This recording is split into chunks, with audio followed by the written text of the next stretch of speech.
idol madla, nakakahanga, may mga hawak, gandang linyada. Ika'y inspirasyon kung bakit hanggang ngayon ako'y palaging kumakarera.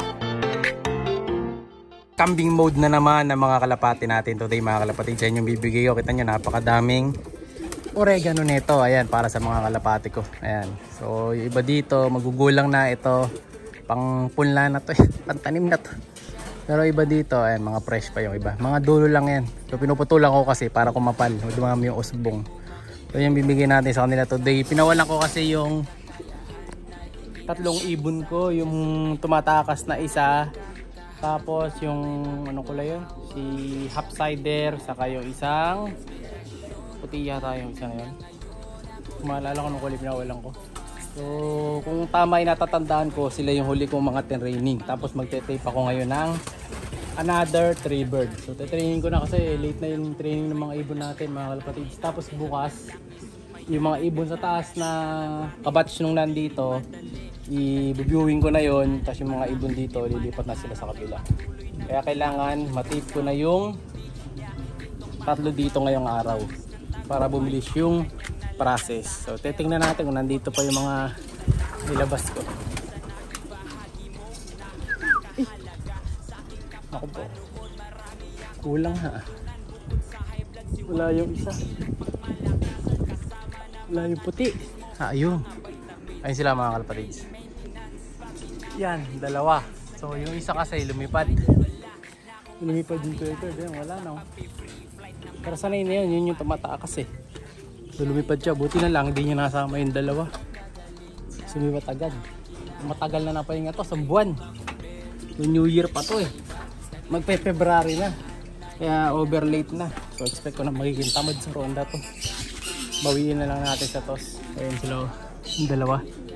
So kuha muna ako ng tape para ma-tape ko yung tatlo. Yan, sinasanay ko rin silang kumain ng ano ng oregano para hindi sila madaling sipunin. Yan. So kuha muna ako ng tape. Ito yung tatlong last 3 na tinape natin mga kalapatids. Yan. Sanay na mag-trapping to. Hindi lang sanay yung mga to mga kalapatids sa dito, sa labas. So first time nilang malalabas. So tape lang to 5 days, 3 to 5 days. Pero mukhang 5 days yung mga to kasi medyo matatanda na eh. No? Medyo prone na to na mag-overfly. So kukunin na natin. Isa-isa nating lalagay dun sa itaas. So tag 5 bagwis pa rin to bawat isang side ng pakpak nila. Madaling tandaan to, isang black grizzle, tapos puti sa kalawang. Dito sa taas. 1,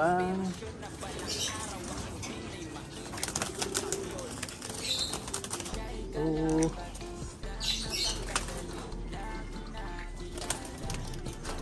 ang laking tatalo sa tubig.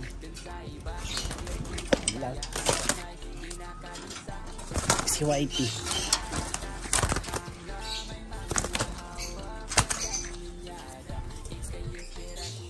Last na to, si Whitey. Hindi malikot. Last, si Whitey. Malikot.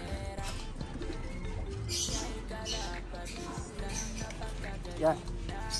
Kompleto na. Buksan na natin ito. Hindi pala pwedeng buksan to kasi may nakakalabas na isa. Ang kabila mo buksan natin ito. Bara ako sexy. Yeah, tapos tulas na ako. Sila muna yung kakain ng oregano.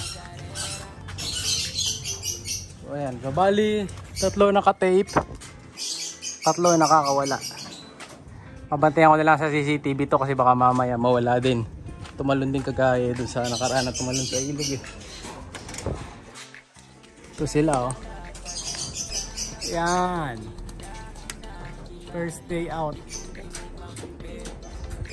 Sanang first day bye. So bali 5 niyan dito ngayon, yung isa nawawala eh. Hindi naman gano'n lilipad yung 3 walang bagwis dahil nandito yung 3 nakatape. Siyempre maliligo muna ako, babalikan na lang natin ito mamaya mga kalapatids. BRB. Hindi naman aalis eh. Ayan sila. Magkakasama naman sila. Yan, okay, mag-iwalay dyan. tatlo, lahat pala to off color. Walang hindi off color dito sa 5. Yung isang checker lang na lumipad. So antabayan na natin yung isang nagpunta.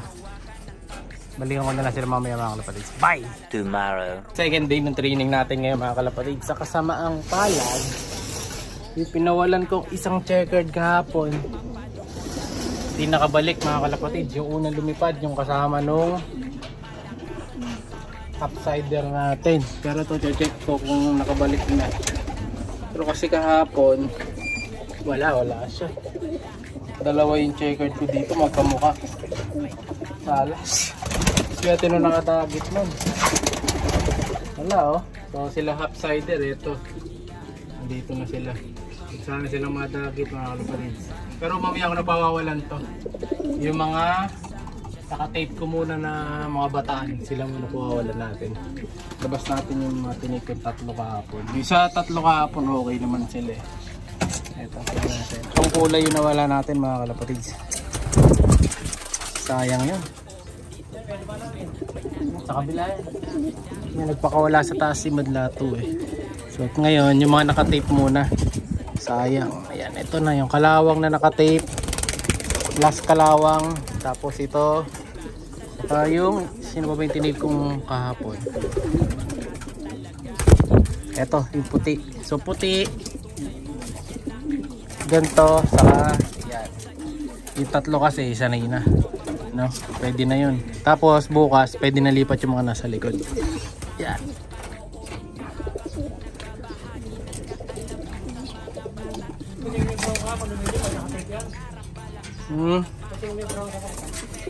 Hindi, tinuturuan yun. Yung kasama nila yung nawala. Ito bago kong favorite yung batik. Yan, sila munang 3. Yung isa mamaya na lang yung walang tape. Iabol ko na lang. Yung 3 muna. Dahil bagong pakawala yung mga nasa taas. Baka sumama sila dun. Ito muna mga bago. Tapos, check ko na isa-isa yung mga ibon dito na sino na yung mga ready na ipasok sa flyers. Tapos hanapan ko na ng pagkukulungan sila Neji, kasi pang-bibreed ko na lang si Neji. Pati yung blue bar, pang-bibreed na lang natin yan dahil full sib naman ng mga speedbird natin yan. No, yung mga binabawas natin dito, babawas ko na, hanapan na natin ng mga pwesto. Kasi marami tayong ibon sa likod eh. So babalikan natin yan mamaya. Ayusin ko muna yung mga kulungan ko. Okay, this is it. Kahit nawala na yung isa natin, tuloy yan laban. Wala na natin ulit mga kalapatids. Yung 2 naman. Para maka-move on na tayo sa next batch. Wala eh, di bumalik eh. Yung talaga buhay. Pag nag-3 yung checker dito sa loob, nakakulay nun, sabihin nakabalik. Pero pag hindi na naging 3, wali. Sino ba yung nakawala natin? Ako siya, mga pula sing-sing. Red ring. Tama, 2 na lang. Ito si Whitey na lang mga kalapatids. Ganda pa naman nito. Saka itong si Grizzle. Oh. Nawala na yung isa nilang tropa. Ayan, oh, sama-sama sila sa picture. May nawawalang isa. Malas, nawala pa mga kalapatids yung isang checkered. No? So yung kasabi nila sa gitna ang nawala. Ganyan talaga. Pero to maganda to. Kung di ako nagkakamali, Muliman siya yata to. No, pero not so sure. Nakalimutan ko ilahi ng isa na to eh. No? Pero ito, syempre, lahi ng mga pangmalakas ang whites natin yan. Ayan, pure white. Ilan na lang yan. Kaya iniingat ako sana di madagit. So let's go, labasan natin to. Yan, labas ka na boy. SBR half-sider.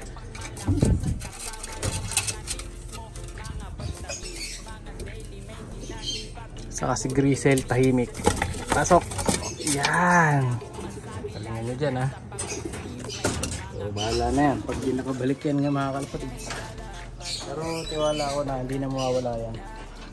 Tumalagala na kahapon. Hindi ko sure kung pumasok ng lahat ng ibon sa taas.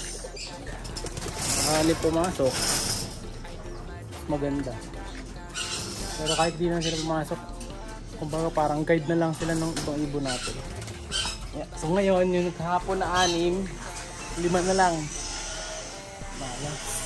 So nalinis ko na rin pala yung kulungan mga kalapatids. Ito yung may bulutong natin na isa na pinapatanggal ang bulutong. Ito nandito na siya, dito muna natin kinabit sa baba na siya.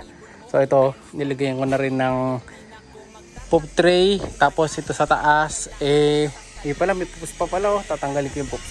Lalagay ko dito yung ibang young birds ko, pero siguro mamayang hapon na, no? Ay, lipad-lipad na yung grisel mga kalapatids. So gusto na niya mag-fly away, pero tingin ko dililipad yung dalawa na to dahil may mga kasamang nakatape Yung batik, alam ko umikot-ikot na to Sabi ng tatay, nakita daw niya umikot-ikot na daw bagya. Ayun, gumaganyan na yung grisel. So di na siguro mawawala yan, no? So yun muna mga kalapatids, para sa updates na itong tinitraining natin. Nawalan man tayo ng isa, sana bumalik pa. So ganyan naman nawawala minsan day after, pero babalik din. Update ko na kayo susunod. Like, share, subscribe. Ingat! Siya'y kalapatistang napakagaling na kinakilala.